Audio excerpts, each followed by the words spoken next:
thunderstorm warning for southwestern Hardin County, Illinois, north-central Massac County, Illinois, Pope County, Illinois, southeastern Johnson County, Illinois, until 2:45 a.m.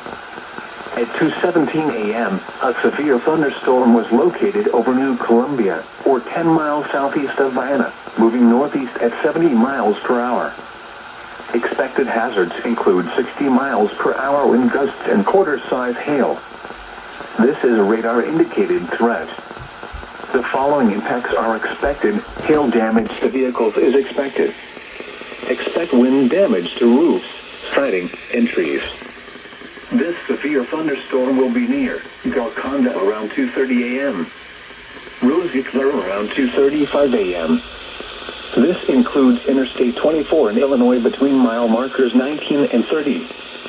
Repeating, a severe thunderstorm warning has been issued until 2:45 a.m. for the following counties in Illinois: Hardin, Johnson, Massac, and Pope.